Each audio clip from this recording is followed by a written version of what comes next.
Apel pagi di lapangan kantor Bupati Wajo, selaku pemimpin apel Muhammad Ilyas, Kepala Balitbanda Kabupaten Wajo pada hari Senin 1 Desember tahun 2025.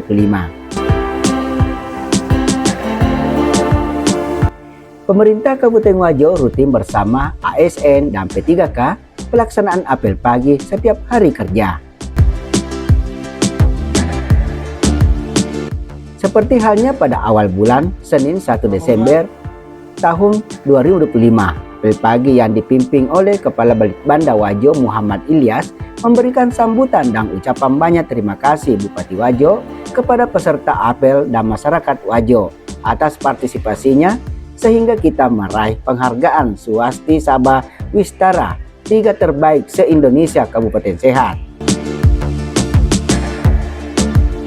Pak Bupati ucapkan terima kasih dan penghargaan setinggi-tingginya kepada kita semua atas partisipasi kita sehingga kita meraih penghargaan Swasti Sabah Wistara 3 terbaik se-Indonesia Kabupaten Sehat. Mudah-mudahan ini tantangan bagi kita semua. Swasti Sabah Wistara itu dulunya banyak kabupaten kota yang mendapatkan, tapi karena Kementerian Kesehatan dan penelitian di tingkat pusat itu menaikkan passing grade-nya sehingga banyak dulu Swasti Sabah Wistara turun sehingga tidak mendapatkan lagi Wistara. Sisa 3 yang bertahan termasuk Wajo. Jadi 3 terbaik se-Indonesia, Wajo salah satunya. Oleh karena itu tantangan bagi kita untuk mempertahankan, karena sangat sulit mempertahankan apa yang sudah kita raih. Kami di Balitbanda sudah menyampaikan permintaan perjanjian kinerja perubahan. Kenapa dibuat perubahan? Karena anggarannya juga berubah. Maka perjanjian itu diubah. Kontrak kerja kita kepada Pak Bupati itu diubah. Kepala OPD kepada Pak Bupati, eselon 3 kepada Kepala OPD-nya. Begitu juga seterusnya. Jadi itu nanti akan kita monitoring dan evaluasi pelaksanaannya, pencapaiannya. Ada beberapa hal baru di perjanjian perubahan. Dulunya ada 3 lampiran, sekarang ada lampiran tambahan, yaitu perangkat daerah diperjanjikan kinerjanya terkait dengan dukungan kita terhadap program strategis nasional. Jadi dulu itu tidak kita perjanjikan, sekarang itu diperjanjikan untuk melihat keseriusan komitmen perangkat daerah untuk mendukung Pak Bupati dalam mendukung PSN. Jadi kita membantu Pak Bupati dalam mendukung PSN. Tambah 40% TKD-nya ke daerah dalam bentuk program, bukan dalam bentuk uang. Dulu kita dibantu dalam bentuk uang. Sekarang pemerintah pusat membantu daerah membangun daerah dalam bentuk program yang dinamakan Program Strategis Nasional.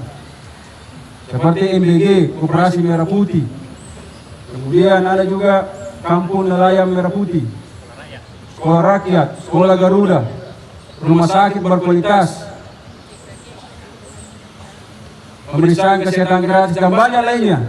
Itu kalau kita programkan, itu akan pusat akan menilai kita. Kalau kita bermohon, membuat proposal, meminta bantuan ke pusat akan menilai juga keseriusan kita. Oh serius ini, maka dibantu kita untuk mengalokasikan anggaran itu. Jadi bukan kita yang kerja, pusat nanti akan kerja. Program strategis nasional itu. Yang keempat, dalam perjanjian kinerja itu ada juga perjanjian terkait inovasi. Ini kami sudah sampaikan di kegiatan kemarin, tapi mungkin belum banyak dengarkan.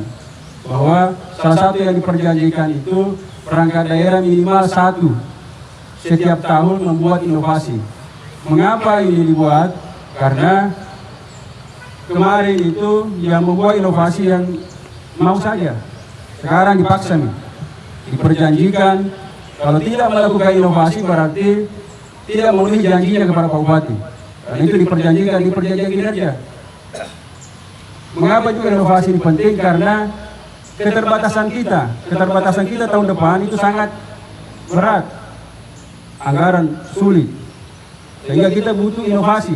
Inovasi itu lahir dari ketidakberdayaan, keterbatasan. Sehingga kita butuh inovasi untuk menangani hal itu semua. Oleh karena itu, kita wajibkan mulai tahun ini sebenarnya. Tahun ini sudah diperjanjikan di perubahan, baru satu penuh bantuan fiskal.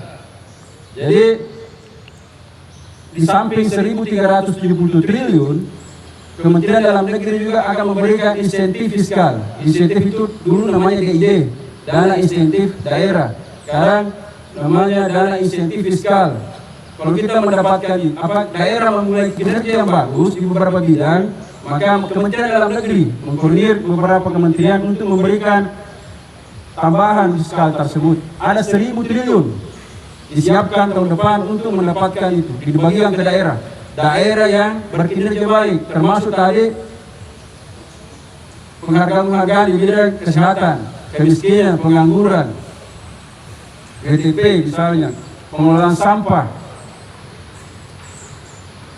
kabupaten layak anak, kemudian investasi, kabupaten ramah investasi. Banyak indikator yang menunjukkan kinerja daerah. Kementerian akan menilai daerah mana yang termasuk inovasi. Inovasi itu ada dua salurannya, ada Kemendagri, yaitu tadi itu kabupaten terinovatif, dan inovasi pelayanan publik, itu Kementerian PAN dan PRB. Ada dua peluang kita dapat kalau kita berinovasi. Oleh karena itu, inovasi ini penting. Di samping kita ingin meningkatkan pelayanan, meningkatkan kesejahteraan masyarakat, juga kita berpeluang mendapatkan fiskal. Jadi Muhammad Ilyas juga mengatakan dengan pencapaian penghargaan ini kita harus mempertahankan dan lebih giat dan serius apa yang kita capai serta beberapa program kerja yang disampaikan oleh Kepala Balit Banda Wajo di saat pelaksanaan apel pagi ini. Dari Tim Warta TV, Takdir melaporkan.